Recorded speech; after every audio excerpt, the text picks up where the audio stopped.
Mas nós vamos conversar a respeito do clima político da CPI, desse avanço aí do questionário em relação ao ex-chanceler Ernesto Araújo. Estamos em contato com o Rodrigo Prando, que é cientista político da Universidade Presbiteriana Mackenzie. Rodrigo Prando, boa tarde. Boa tarde, Denise. É um prazer estar aqui de novo contigo e falar contigo. Pois é, Ernesto Araújo, desde o começo aí do questionamento feito pela comissão, tem tentado mostrar que tinha um bom relacionamento com a China, contrariando inclusive postagens dele pelas redes sociais e determinadas questões mais polêmicas que envolvem ações relacionadas diretamente à pandemia. Ele coloca a responsabilidade ou no Ministério da Saúde ou que não havia consenso de governo, como na questão da quebra de patentes, não é? O ex-chanceler, ele sempre foi uma das mais importantes peças ideológicas do governo Bolsonaro. E mesmo tendo saído do ministério, não sendo mais o chanceler, foi chamado a esta comissão parlamentar, a esta CPI, a fim de dar o depoimento. Então, em primeiro lugar, aquilo que ele afirma hoje vai contrário aos fatos, porque, como você bem coloca, e isso está amplamente noticiado e registrado, ele fez inúmeras postagens nas redes sociais atacando a China, utilizando o termo comunavírus, que embora ele tenha dito aí que é uma discussão mais no campo abstrato e intelectual, foi entendido sim pela diplomacia, pelos diplomatas de carreira, como um ataque frontal à China. E no mais, ele está, óbvio, tentando se eximir da responsabilidade, construir uma narrativa e está empurrando, de certa maneira, a responsabilidade também para o ex-ministro, que deve depor essa semana, o Pazuello. Então, no fundo, Denise, a CPI está construindo aí um mosaico das ações do governo para que depois isso fique inteligível a partir do relatório final de Renan Calheiros. Até esse momento, o cenário que se tem é francamente desfavorável ao governo Bolsonaro no equacionamento e enfrentamento dessa pandemia que ainda nos assola.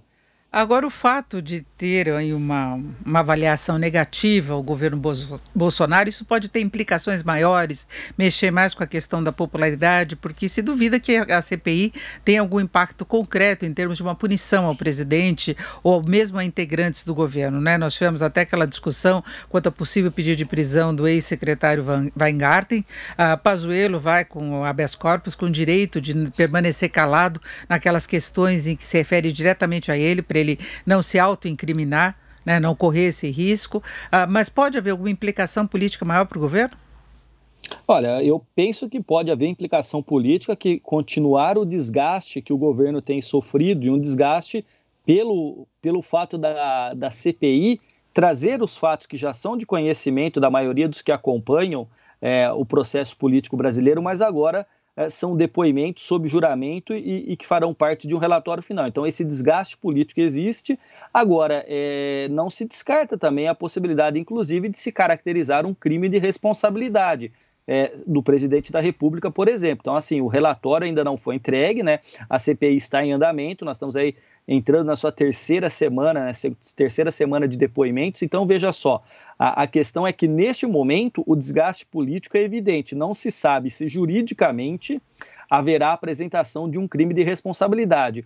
O papel do relator é apresentar este relatório final e caberá depois, no caso de um crime de responsabilidade, ao presidente da Câmara ou até mesmo, num outro tipo de crime, ao Procurador-Geral da República. Aí a pressão é repassada para os outros dois. Então, Denise, a questão é que é muito complicado a situação nesse momento, porque a CPI, ela particularmente mostra um microcosmos, né? Ela mostra aquilo que tem sido um governo que, neste caso da pandemia, tornou-se negacionista. Então, no fundo, o governo está recebendo esta carga política negativa pelas suas próprias escolhas, pelas suas ações e também pelas suas omissões. Agora, temos que aguardar o desenrolar. Eu acho que o grande depoimento, algo que está sendo aguardado, como você bem lembrou, é de Pazuello, que pode ficar em silêncio, não produzindo prova contra si mesmo, um princípio jurídico básico, mas ele pode, certamente, segundo a definição de Lewandowski,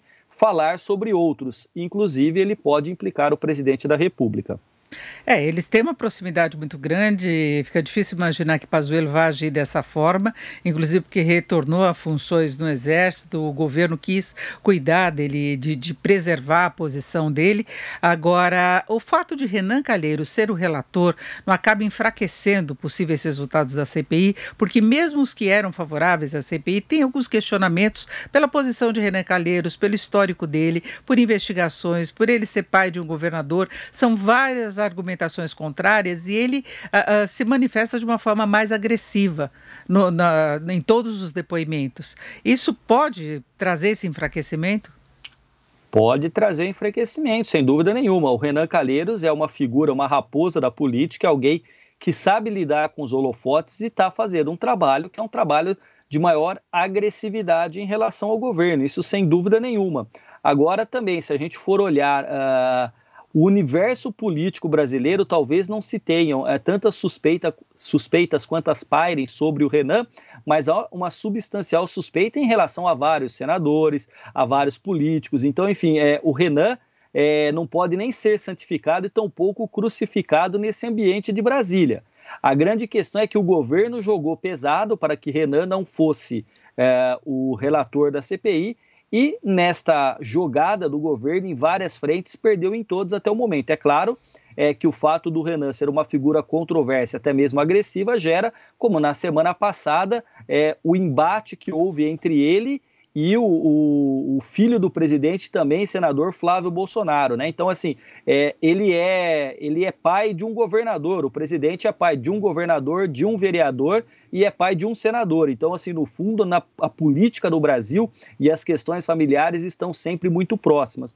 Isso é todo resquício de uma política que tem a força na tradição, né? Um poder tradicional, patriarcal e patrimonial. Bom, nós estamos numa etapa da CPI que todos os depoimentos estão concentrados muito na ação do governo federal. Agora haverá implicações também para governadores e prefeitos que também serão alvos de investigações nos trabalhos aí da comissão. Por aí se pode esperar mais desdobramentos dessa situação muito mal resolvida, por exemplo, no caso de Manaus. E nós temos outros governadores em investigação. Sem dúvida, inserir os outros entes federativos, os governos estaduais e municipais, foi um esforço do governo, foi uma pauta, uma agenda governista para tentar diluir a responsabilidade ou tentar tirar o governo do foco. Agora, de qualquer maneira, é claro que houve volumosos recursos federais que foram encaminhados para os estados e municípios. Então, caso seja detectado corrupção, desvio de finalidade, problemas desses recursos, creio que a CPI deverá sim fazer a análise disso, fazer o questionamento de testemunhas, de depoentes, e se caracterizar também poderá produzir um relatório que implique prefeitos e governadores. E além disso, vale ressaltar que no nível estadual e municipal existem também os seus legislativos, então você tem as assembleias estaduais e você tem a Câmara de Vereadores, que também tem esse papel, como no caso, no cenário federal, está fazendo o Senado. Então, assim, pode implicar e isso pode, inclusive, ganhar forma, dimensão, e aí a oposição a governadores e prefeitos, dentro das suas realidades locais, pode também levar a outras ações que, inclusive, sejam caracterizados como crime de responsabilidade, como corrupção, desvio de verba pública. Inclusive a comissão pode puxar investigações que já estão em andamento, tanto que alguns senadores querem ouvir os responsáveis da Polícia Federal por essas investigações. Nós já tivemos governadores alvos, inclusive, de processos de impeachment, exatamente por questões relacionadas à saúde, né, por desvio de recursos, superfaturamento e outras suspeitas. Lembrando que o estado do Amazonas foi alvo de investigações antes mesmo daquela crise seríssima que enfrentou, né? Isso, então assim, havendo conexão, especialmente com essas verbas que são oriundas do governo federal e não tiveram a sua finalidade atendida, que seria o combate à pandemia, com desvio, superfaturamento, negligência, sem dúvida nenhuma que esses senadores poderão puxar as investigações, poderão pedir testemunhos, inclusive de agentes da Polícia Federal, a fim de se esclarecer. A grande questão é que, nesse primeiro momento, como você bem coloca, o fato central e notório é tentar trazer aí a responsabilidade e as ações diretas do governo. e dos seus ministros, mas é certo que, especialmente, os senadores governistas buscarão também a responsabilização de outros atores políticos, não apenas do governo federal. Então, tendo ato concreto ali, tendo uma conexão direta de desvio dessas verbas, sem dúvida nenhuma que a responsabilidade pode ser apresentada e cada um terá que arcar de acordo com a lei, com seus atos.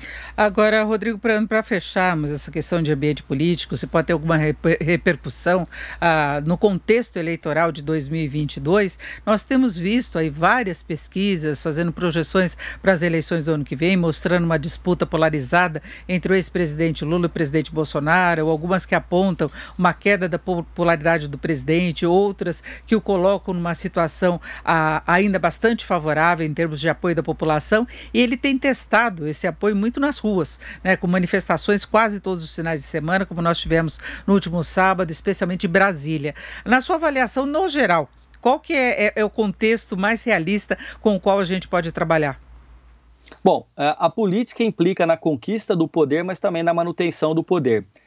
A entrada do ex-presidente Lula numa possível disputa no ano que vem, pelo menos pelo que a gente imagina, é bem provável que Lula queira disputar, inclusive ele já se afastou um pouco da cena pública. Então, a conjugação da presença do ex-presidente Lula e também dos resultados da pandemia, com ou não o relatório ainda produzido pela CPI, é, de certa maneira, desgastante para o governo. É um momento bastante negativo. O presidente Bolsonaro tem uma base que, desde o começo do seu mandato, deste bolsonarismo mais resiliente, que está na casa de 30%, mas existe uma deterioração desta aprovação do governo. Então, assim, as pesquisas têm indicado que o presidente tem perdido apoio, e se antes era improvável o presidente perder para alguém, então todas as projeções de 6 meses a 1 ano colocavam o Bolsonaro no segundo turno vencendo em qualquer cenário. E hoje isso já não acontece.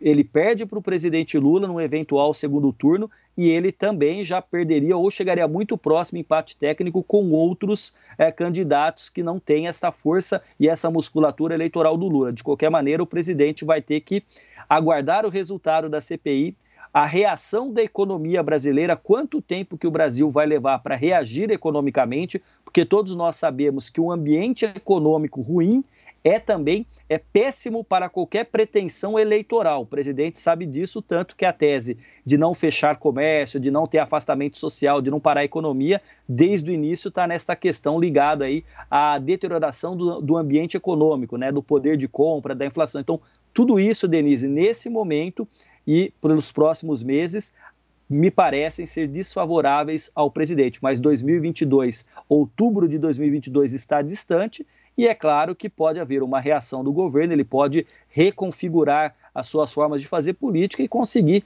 recuperar a imagem e até mesmo intenção de voto. Caberá aguardar para ver o resultado da CPI e como a pandemia se desenrola ainda nesses meses vindouros. Ainda há tempo para acelerar a vacinação e garantir resultados melhores da economia. Como você disse, as eleições de 2022 ainda estão longe, né? Então ainda há tempo de mostrar serviço nesse sentido, tanto do controle da pandemia, se der certo a aquisição de vacinas e a aceleração no segundo semestre e alguma recuperação da economia. É isso, ouvimos o Rodrigo Prando, que é cientista político da Universidade Presbiteriana Mackenzie. Rodrigo Prando, muito obrigada, uma boa tarde. Boa tarde, Denise, um abraço a você, a toda a equipe e os ouvintes.